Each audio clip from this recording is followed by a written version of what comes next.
तो हम सीख रहे हैं फ्यूचर टेंस। इस वीडियो में हम सीखेंगे फ्यूचर कंटिन्यूअस टेंस। उम्मीद करता हूं आप सिंपल फ्यूचर टेंस पूरा सीख गए हो। सिंपल फ्यूचर टेंस को फ्यूचर इंडेफिनिट टेंस भी कहते हैं, सबको पता है।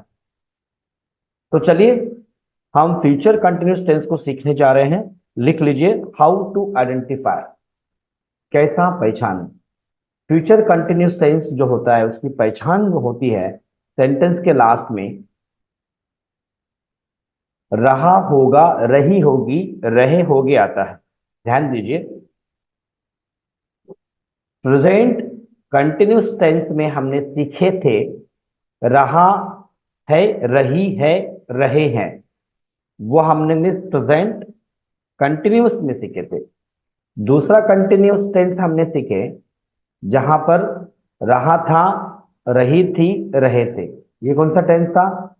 ये पास्ट कंटिन्यूअस टेंस था।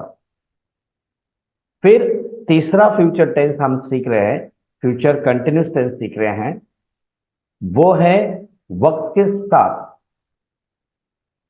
वो है रहा होगा, रही होगी, रहे होगे।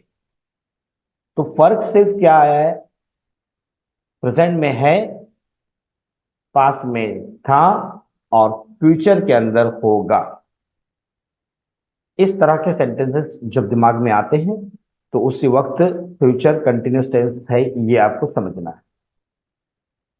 ठीक है, बहुत आसान है। तो एग्जाम्पल हम लोग लेना शुरू करने से पहले अफर्मेटिव सेंटेंसेस समझ लेते हैं। अफर्मेटिव सेंटेंस का रूल क्या है। यहां पर रूल, जैसे कि मैंने आपको लेवल 3 का जो हम लोग फर्स्ट वीडियो बनाए थे उस वीडियो में बताया था कि यहां पर शल और विल पूरा यूज होने वाला है। यहां पर कोई भी चेंजेस नहीं है, सिर्फ शल और विल ही रहने वाला है। अब यहां पर एक चीज होगी जो है बी। बी यहां पर ऐड हो गया है। तो रूल में लिख लीजिए, subject plus shall oblique will plus be plus verb one plus ING plus object plus other word. मैं आपसे कुछ सवाल पूछना चाहता हूं।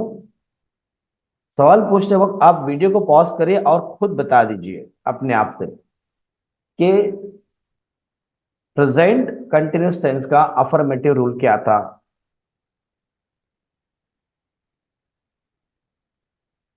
करेक्ट।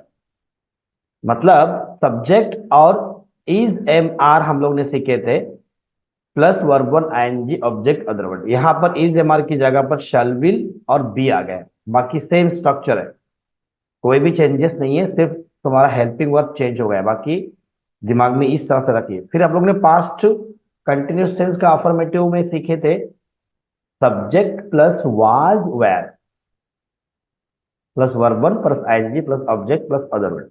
ये हम लोगों ने पास्ट के सीखे थे। अब हम लोग जो फ्यूचर कंटिन्यूअस टेंस सीख रहे हैं वहां पर शाल, विल, उसके साथ में आएगा बी। अक्सर बी कहाँ यूज करते हैं, लोगों को कंफ्यूजन होती है, इसलिए ये आप समझ लीजिए। लिख लीजिए, rule subject plus shall oblique will plus be plus verb one ING object other word. चलिए देखते हैं हम एग्जाम्पल। एग्जाम्पल नंबर वन, वे फुटबॉल खेल रहे होंगे।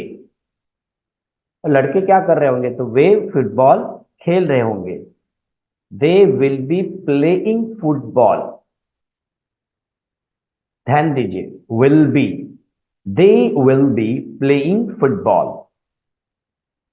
नेक्स्ट एग्जाम्पल, वो पाठ याद कर रहा होगा। वो सबक याद कर रहा होगा। He will be learning lesson. He will be learning lesson. काफी लोग विल बी और शैल बी में कंफ्यूज होते हैं, कॉन्फिडेंट नहीं होता, इसकी वजह से लोगों के सामने वो सेंटेंस बोलते नहीं। मगर अब आपका पूरा कॉन्फिडेंस 100% पता हो गया कि क्या यूज करना है। चलिए नेक्स्ट एग्जाम्पल, तुम अपने नौकर को बुला रहे होगे।